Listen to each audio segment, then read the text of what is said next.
খলিফার ঢাল চুরি হয়ে গেছে, যেই ঢাল তিনি যুদ্ধের ময়দানে ব্যবহার করেন।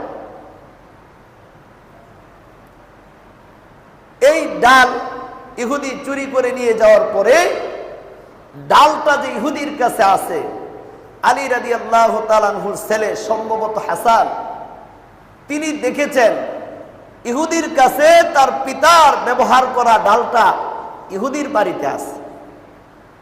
আলী রাদিয়াল্লাহু তাআলা আনহুর একজন গোলাম, তিনিও দেখেছেন ডালটা ইহুদির কাছে আছে।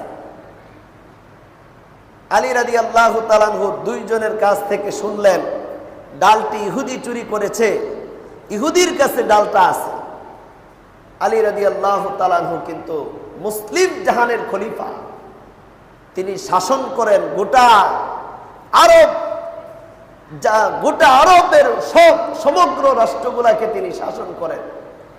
কিন্তু আলী রাদিয়াল্লাহু তাআলা আনহু সেই ডাল চুরি করে নিয়ে গেছে ইহুদি, সেই ইহুদির বিচার কিন্তু নিজে করেন নাই।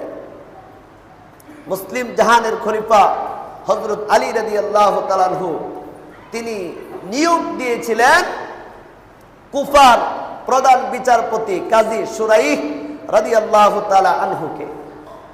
তিনি কুফার প্রধান বিচারপতির কাছে মুকদ্দমা পেশ করলেন। আলী রাদিয়াল্লাহু তাআলা আনহু বললেন, তার বিচারের মজলিসে বললেন যে আমার ডাল চুরি করে নিয়ে গেছে ইহুদি। কাজী সাহেব ডাকলেন ইহুদিকে, ইহুদি আসছে, ইহুদিকে জিজ্ঞাসা করছে, তুমি কি মুসলিম জাহানের খলিফা আলী রাদিয়াল্লাহু তাআলা আনহু ডাল চুরি করে নিয়ে গেছো? ইহুদি বলতেছে যে না, সম্পূর্ণ অস্বীকার করতেছে। জিজ্ঞাসা করার সাথে সাথেই সে অস্বীকার করতেছে যে আমি খলিফার ডাল চুরি করি নাই, আমার কাছে খলিফার ডাল নেই। আলী রাদিয়াল্লাহু তাআলা আনহুকে কাজী সাহেব জিজ্ঞাসা করতেছে, হে আমিরুল মুমিনিন, খলিফাতুল মুসলিমিন, আপনি মুসলমানদের খলিফা, আপনি আমার দরবারে আমার বিচারের এজলাসের মধ্যে আপনি বাদী হইয়া মুকদ্দমা পেশ করেছেন, আপনার ডালটা যে এই ইহুদি চুরি করে নিয়ে গেছে, আপনার কোনো সাক্ষী আসেনি? কাজী সাহেব প্রশ্ন করছে মুসলিম জাহানের খলিফা হযরত আলী রাদিয়াল্লাহু তাআলা আনহুকে। আলী রাদিয়াল্লাহু তাআলা আনহু বললেন, জি আমার দুইজন সাক্ষী আছে। কয়জন? কয়জন? আমার দুইজন সাক্ষী আছে। একজন সাক্ষী হলো আমার ছেলে হাসান, আমার পুত্র, আরেকজন সাক্ষী হলো আমার গোলাম। তারা স্বচক্ষে দেখেছে ইহুদির কাছে আমার ঢালটা আছে ইহুদির বাড়িতে। মুসলিম জাহানের খলিফা নিয়োগ দিছে ওই বিচারককে, কুফার প্রধান বিচারপতিকে নিয়োগ দিয়েছেন হযরত আলী রাদিয়াল্লাহু তাআলা। তিনি বলতেছে যে দেখেন, আমি আপনার নিয়োগকৃত একজন সাধারণ বিচারক, আমার দরবারে বাদী হয়ে আপনি মুকদ্দমা পেশ করেছেন। আইনের দৃষ্টিতে একজন মুসলিম জাহানের খলিফা এবং একজন অমুসলিম নাগরিক উভয়ে আইনের দৃষ্টিতে সমান। সুবহানাল্লাহ বললেন না? আইনের দৃষ্টিতে মুসলিম জাহানের খলিফা এবং একজন অমুসলিম নাগরিক উভয়ে কি আইনের দৃষ্টিতে সমান? আপনি যেই দুইজন সাক্ষী আমার দরবারে পেশ করেছেন, আপনার জন্য এই দুইজন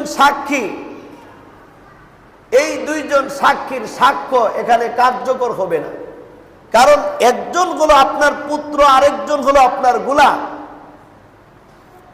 তাদের সাক্ষ্য আমার এই বিচারের এজলাসে কার্যকর হবে না, গ্রহণযোগ্য হবে না। আপনি উপযুক্ত সাক্ষী পেশ করুন, উপযুক্ত সাক্ষী হাজির করুন। আলী রাদিয়াল্লাহু তাআলা আনহুর এই দুইজন সাক্ষী ছাড়া আর কোনো সাক্ষী ছিলেন না। ইহুদি কিন্তু বিচারের এজলাসের মধ্যে আছে, বিচার চলতেছে, সেখানে আলী রাদিয়াল্লাহু তাআলা আনহুর পুত্র এবং তার গোলাম সেখানে উপস্থিত আছে। ইহুদি যিনি ডাল চুরি করেছে তিনি তার কথা অস্বীকার করে, ঢালের কথা অস্বীকার করে তিনিও কিন্তু ওই বিচারের এজলাসের মধ্যে উপস্থিত আছে, সেখানে উপস্থিত আছে। কিন্তু মুসলিম জাহানের খলিফা তিনি আর কোনো সাক্ষী উপস্থাপন করতে পারেন নাই বিদায় তার নিয়োগকৃত প্রধান বিচারক যিনি কুফার কাজী শুরাইহ রাদিয়াল্লাহু তাআলা আনহু, তিনি বললেন আপনার আর কোনো সাক্ষ্য নাই বিদায় আপনার মোকদ্দমা আমি নাকচ করে দিলাম, খালাস করে দিলাম।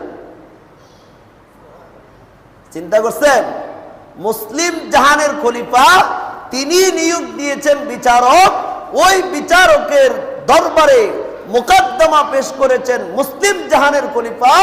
তার উপযুক্ত সাক্ষী দুইজন থাকার পরেও, তার ছেলে হাসান, তার গোলাম দুইজন সাক্ষী থাকার পরেও তিনি তাদের সাক্ষ্য গ্রহণ করেন নাই।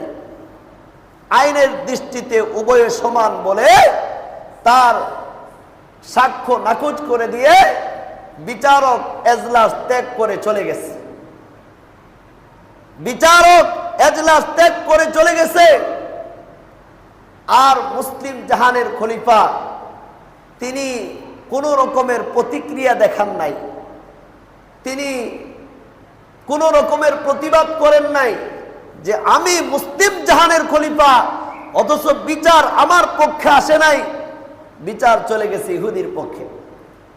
অথচ ইহুদি একজন অপরাধী, সে অমুসলিম, সে আমার ডাল চুরি করেছে, অন্যায় করেছে, তারপরেও তার পক্ষে রায় চলে গেছে, আমার পক্ষে রায় দেয় নাই। মুসলিম জাহানের খলিফা যখন চুপ করে থাকলেন, বিচারক যখন এজলাস ত্যাগ করে চলে গেলেন, তখন ইহুদি হতবাক হয়ে গেছে, অবাক হয়ে গেছে। অবাক দৃষ্টিতে তাকিয়ে ইসলামের এই সাম্য নীতি আর বিচারের ন্যায়, ইনসাফ, আদল, সুবিচার দেখে ইহুদি চোখের পানি ছেড়ে দিয়ে কেঁদে ফেলেছে। জোরে জোরে বলেন সুবহানাল্লাহ। ইহুদির চোখ দিয়ে, তার নিজের অজান্তে চোখ দিয়ে পানি বাহির হয়ে গেছে। ইহুদি বলতেছে, হে মুসলিম জাহানের খলিফা, আপনার ঢালটি আমি চুরি করেছি, আমার কাছে আছে, অথচ আমি অস্বীকার করেছিলাম। আপনার সাক্ষী সবকিছুই ঠিক আছে, কিন্তু আপনাদের যে ইসলামের যে সাম্য নীতি, আপনাদের নবীর যে মহান আদর্শ, এটা আমাকে এমন ভাবে হতবাক করে তুলেছে যে আমি আর নিজেকে কন্ট্রোল করে রাখতে পারতেছি না। এই নেন আপনার ঢাল, আমি আপনাকে দিয়ে দিলাম, আর আমাকে এরকম ভাবে আমি কালেমায়ে শাহাদাত পড়ে আশহাদু আল্লা ইলাহা ইল্লাল্লাহু ওয়াহদাহু লা শারীকা লাহু ওয়া আশহাদু আন্না মুহাম্মাদান আবদুহু ওয়া রাসূলুহু। ইহুদি বিচার দেখা, সাথে সাথে ন্যায় দেখা, ইনসাফ দেখা, আদল দেখে ইহুদি সাথে সাথে কালেমায়ে শাহাদাত পড়ে ইসলাম ধর্ম কবুল করেছে। জোরে জোরে বলেন সুবহানাল্লাহ। ইসলামের এই সাম্য নীতি, ইসলামের নবীর মহান আদর্শ তারা বাস্তবায়ন করেছে। খলিফার অভিযোগ নাকচ করে দিয়া এজলাস ত্যাগ করে গেছে, কিন্তু খলিফা কোনো প্রতিবাদ করেন নাই। খলিফা এটা মেনে নিয়েছে। কেন?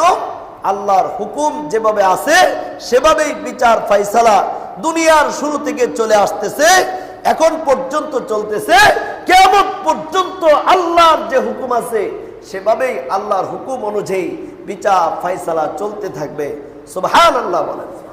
কিন্তু এখন আমাদের সমাজে ন্যায় বিচার নাই, ইনসাফ নাই। আমরা দেখি আমাদের দেশে মানুষ অন্যায় করে, যারা অন্যায় করে তারাই ভালো থাকে, ঠিক কিনা? যারা অন্যায় করে তারাই সাধু মানুষ, যারা অন্যায় করে তাদের পক্ষে লোক অনেক বেশি, যারা